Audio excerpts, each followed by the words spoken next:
y de repente brotaron las ollas populares. En todo el territorio nacional, en todo el territorio. Un pueblo chiquito o una ciudad importante. ¿Es un fenómeno nuevo? ¿Cuáles son las raíces aquí en nuestro país? ¿Qué nos dice esto? ¿Qué nos trata de explicar? Ese es el tema que hoy pretendemos compartir con todos ustedes. Bienvenidos.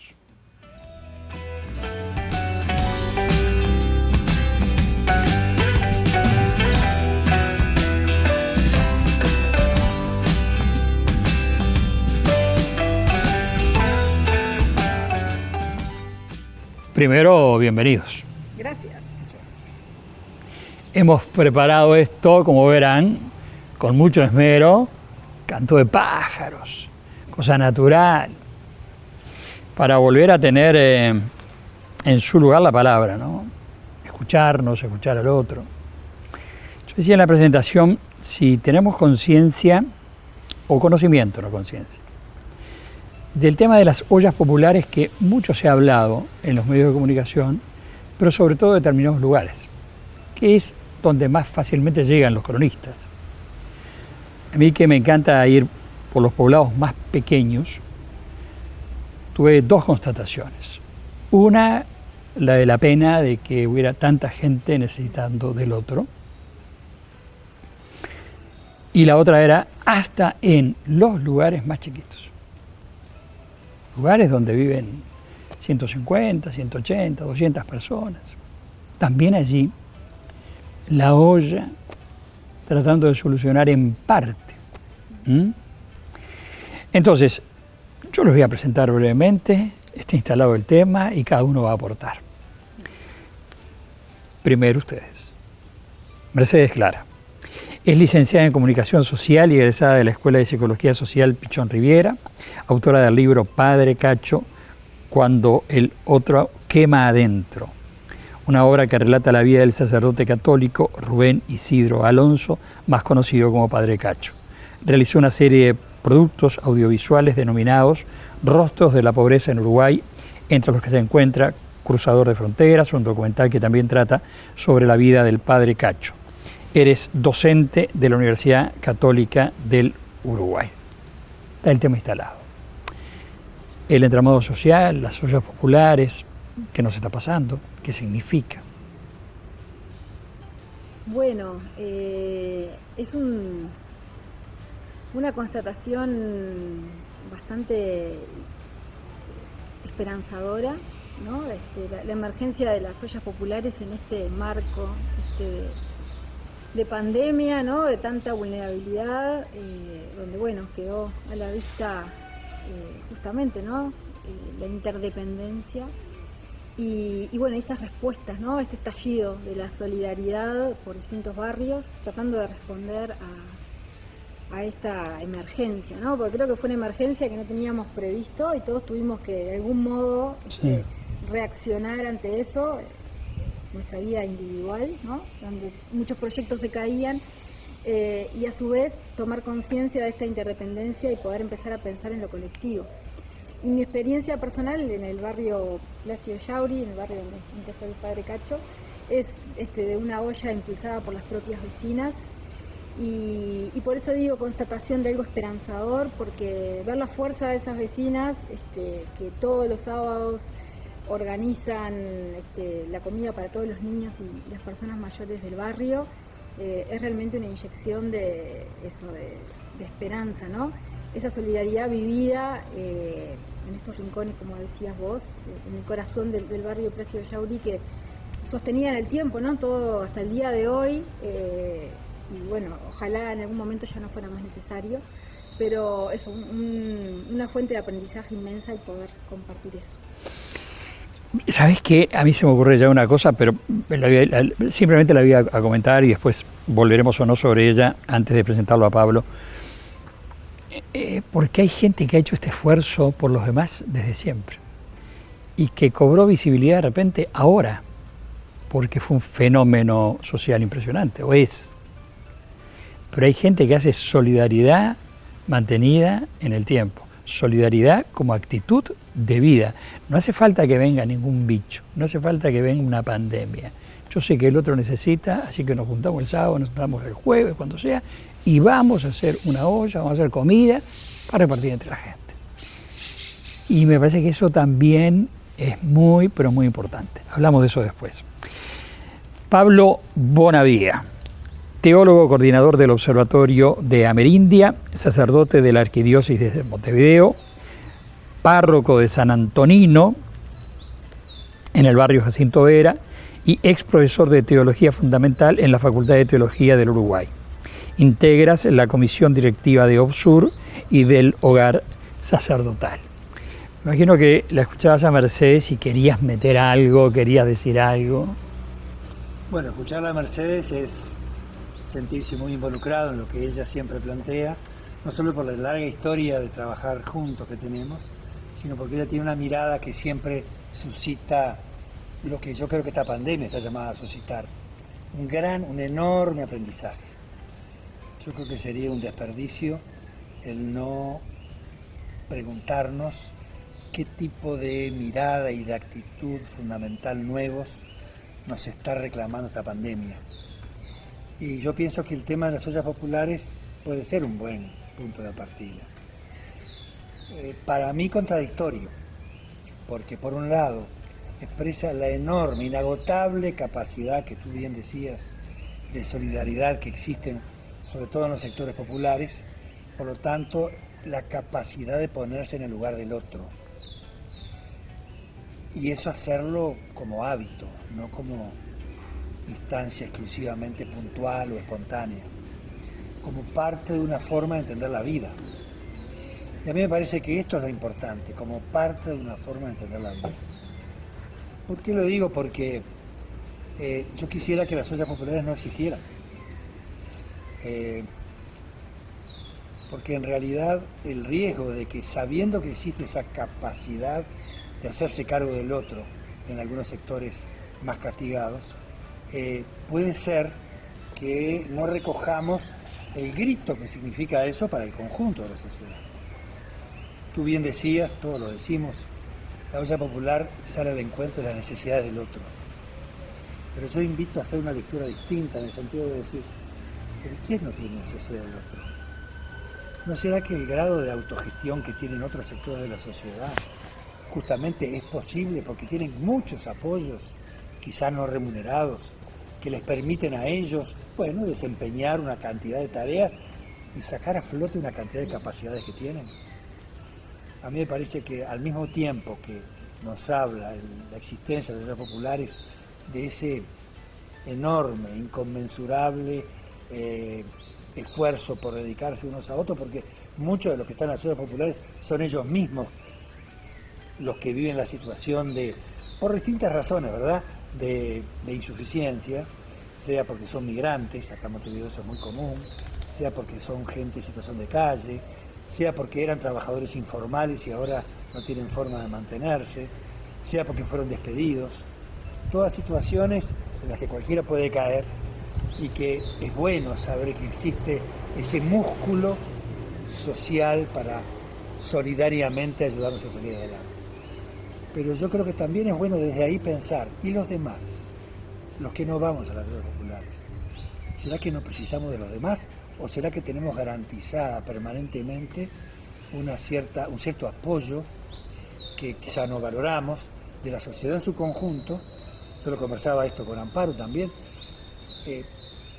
Si hoy hay gente que no puede pagar un servicio sanitario de alto nivel y sin embargo tiene la misma atención que un gran empresario del centro de Montevideo, es porque hubo gente que pensó qué va a pasar con los que no pueden pagar.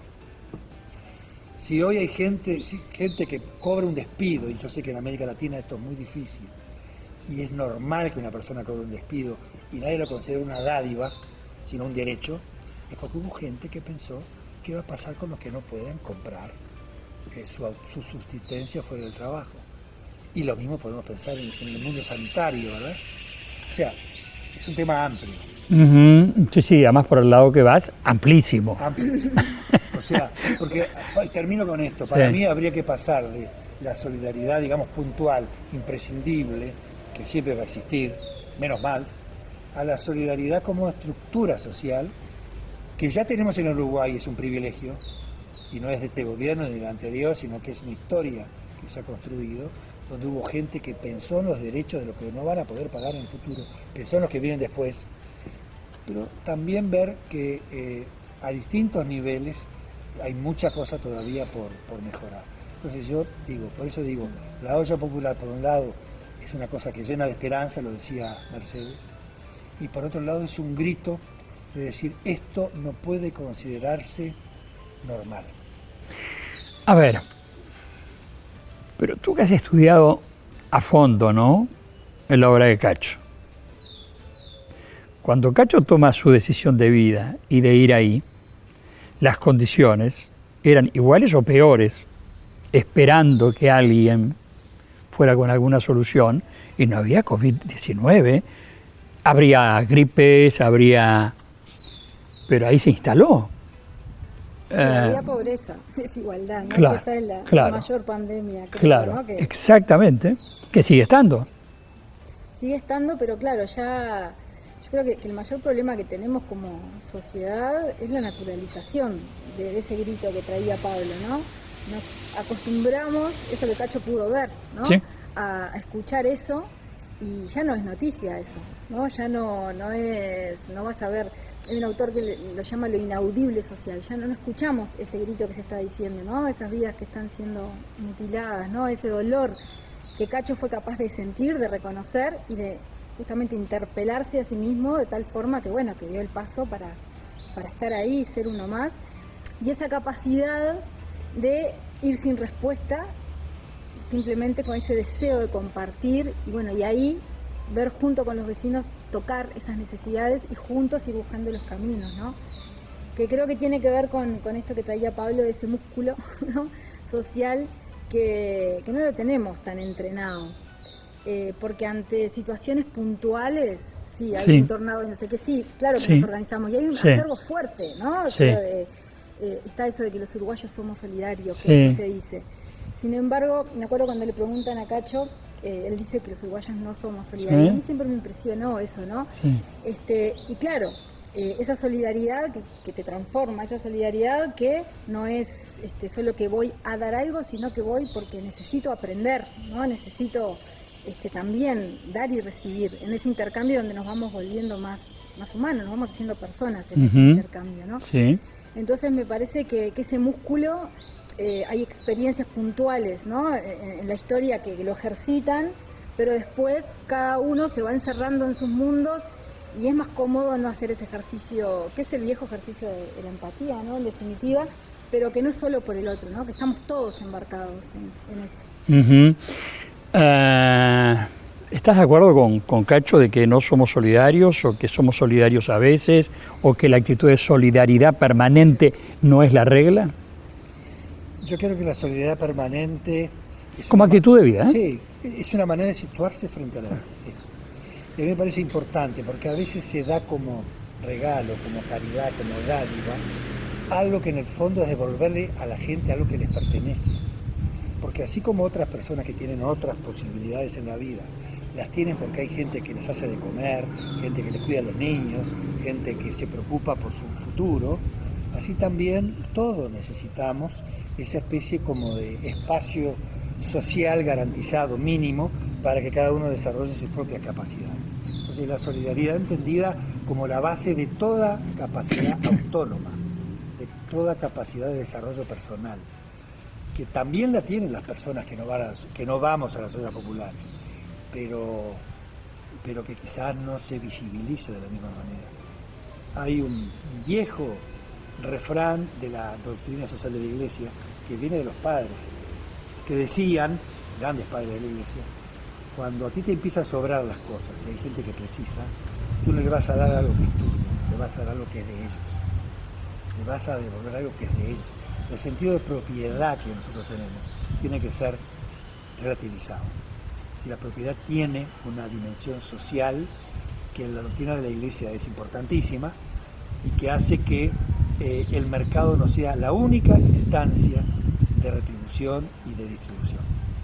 Hay otras dimensiones, a tal punto que hoy yo creo que, y las mujeres tienen mucho que decir, hay una economía femenina que está intentando rescatar la economía, digamos, invisible, porque la que se ve es la economía del mercado, la economía de la competencia, pero por debajo está la economía, sobre todo femenina, que se ocupa de reproducir la vida, que se ocupa de los cuidados, que se ocupa de los vínculos, que se ocupa de la educación, que se ocupa de la alimentación, de los vínculos barriales. Cuanto más en el centro esté eso, y más al servicio esté eso, el mercado, para mí mejor. Dijiste de repente que sería bueno que no hubiera ollas populares, ¿no? O que llegara un momento que no fueran como necesarias. O sea, es que yo me quedé pensando, estuve en Rivera, en una obra que también empezó una monja, Arancha, allá, que después la continuó el padre Mateo, que es el Caqueiro, uno de los barrios más complicados de Rivera en la parte económica, que han logrado hacer 100 canastas, pero no la canastita, porque había canastistas también. No, canastas para toda la semana, para las familias, y el Estado casi ausente. Fue la gente. Pero ¿a quién juntó? Al empresario y al que tenía, aunque sea una bicicleta, para ir a repartir. Entonces yo digo, también esto no nos sirvió como conexión de repente de la gente. Sí, claro, ahora que vos traías la fragmentación social, esto de sentir que vivimos en mundos separados. Carrasco Norte, Carrasco Sur, Malvin Norte, Malvin Sur. En realidad para mí es parte de ese surcido invisible, ¿no? Que vamos, o sea, vamos, venimos, traemos de allá, traemos. Acá en el barrio, por ejemplo, hay donaciones de ropa que después las vecinas venden para hacer eso, como el fondito para comprar los alimentos, Entonces es una posibilidad de nuclear muchas solidaridades, ¿no? El empresario que decide, bueno, esto me sobra o esto puedo, o apoyo con esto, o doy dinero, o doy... cada uno, ¿no? En su proceso, ¿no? Personal. Entonces, para mí que sí, eso tiende como a un tejido que es una oportunidad, pero para que ese tejido sostenga e impulse otras cosas, ¿no? Es un paso básico para ir reparando esta herida, ¿no? Que tenemos como sociedad, estas vulnerabilidades que son heridas profundas, ¿no? Hay personas que ya están heridas y que curar eso es la herida que tenemos todos como sociedad también. Entonces me parece que ese tejido que vos decís, sí, es la base. Pero eso tiene que llevar a impulsar otra cosa, ¿no? Y otra cosa. O sea, lo ideal me parece que es que cada persona pueda comer en su familia, tenga su trabajo, tenga, ¿no? Pero sí, lo que yo aprendo cada sábado es esa solidaridad impresionante que se da de distintos grupos que se encuentran, ¿no? en el barrio, y esas mujeres del propio barrio que eso, aunque no tengan para sí, ¿no? Dan al otro y adoptan al hijo de no sé quién y se quedan con los hijos de no sé... ¿no? Esa solidaridad impresionante que realmente es una enseñanza para todos, ¿no? Pablo hacía así. Vos hablabas y yo quería preguntarle, ya lo dijo, la mayoría son mujeres. Hay varones también. Hay varones también. Pero muchas veces quienes se hacen cargo de esta solidaridad un poquito más informal son las mujeres. Porque en general hemos trasladado a la mujer esa capacidad de reproducción de la vida. Entonces, para mí, una pregunta que me hago, ojalá tuviera respuesta, ¿cómo hacer que una economía en la cual lo único que parece valer es el mercado y la capacidad de compra, puede empezar a valorar justamente los espacios donde se reproduce la vida, no solamente el capital? Y eso no como una concesión, digamos, sino como una cosa fundamental hasta para que el mercado funcione.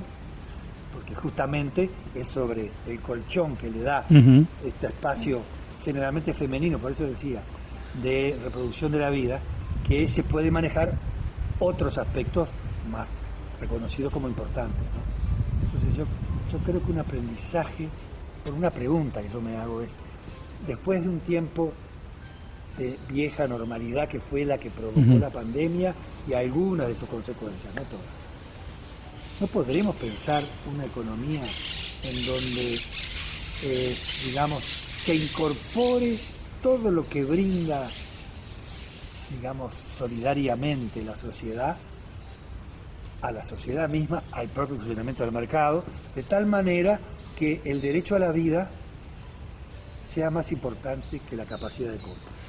¿Estás de acuerdo? Sí. Pero es un camino, ¿no? Es un camino así. De convencimiento, Disposición. de disposición. ¿No te parece que a veces hay mucha gente que duda si podrá? Si podrá llegar, si podrá hacerlo, si le darán la fuerza. Yo a veces lo que más me preocupa es que se quede sentado alguien, que no se pare y empiece a caminar. Y a veces si le llevamos y compartimos la comida. El otro día me pasó una cosa en Carrasco Norte, justamente, en la inauguración de una nueva capilla que le hizo al barrio. Que le hizo el barrio. Y alguien me dijo cuando terminó todo aquello, porque había más de 100 gurises de Carrasco Sur, con todo ese barrio de Carrasco Norte. Y con los gurisitos, y esto y lo otro. Y alguien me dice, Juan, ¿no sería bueno que también estos gurises del Carrasco Norte, pero vayan para allá al Carrasco Sur? ¿Entiendes? Claro. O sea, porque si la olla popular la hacemos acá, en donde más lo necesitan, en donde más se sufre, y si la hacemos en el medio de repente, lo que digo es que me parece que lo puramente asistencial no le hace bien al otro. Porque si lo que queremos es, vení, vamos a andar juntos, vení, vamos a salir. El intercambio, ¿no? Eso. Es la reciprocidad.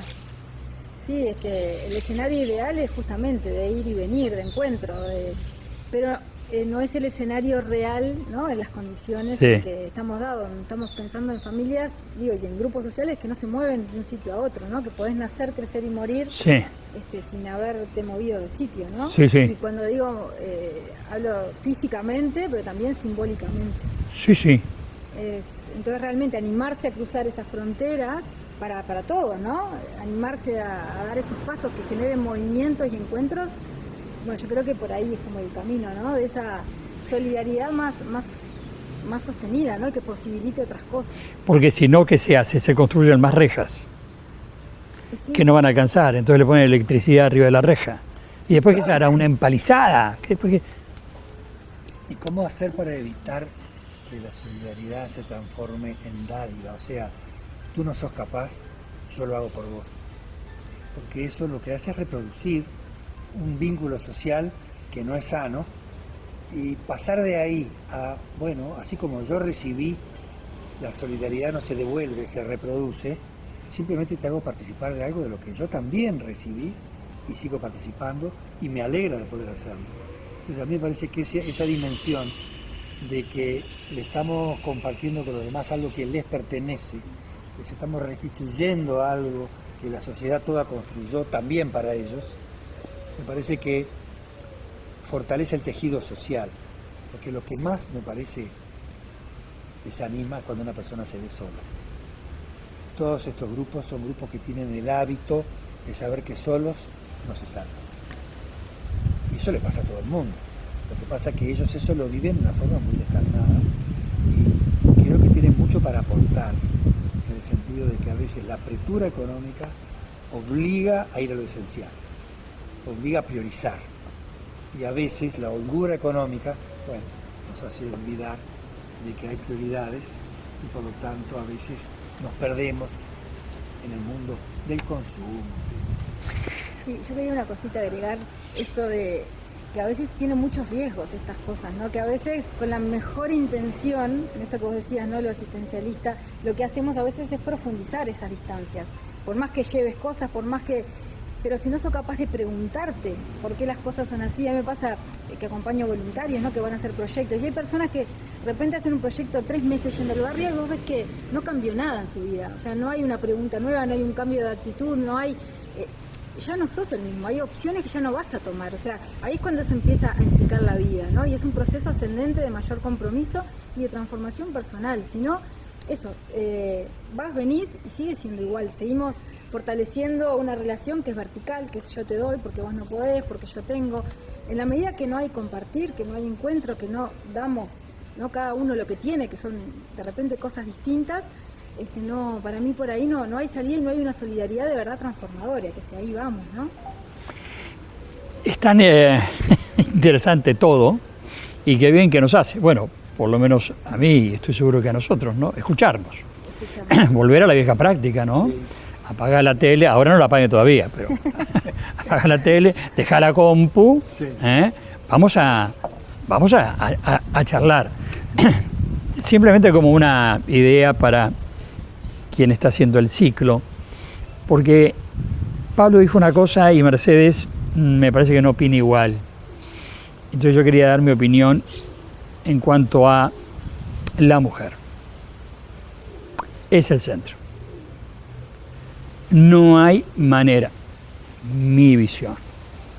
Es verdad que la familia es compartir los dos, crear nuevas vidas, todo lo que vos quieras, con todas las variables posibles. Pero la mujer, tuve la suerte de hacer un ciclo muy lindo que llamaba Esta es mi familia, y constaté en 23 o 24 casos, los más diversos posibles, que es la mujer. El caerse, que es donde te probás, y volver a empezar, el hombre se apoca. Sí, no, el hombre en general se apoca, pero la mujer sale, no importa, haciendo un tejidito, un dulce de leche para vender a la vecina, y al marido le da vergüenza.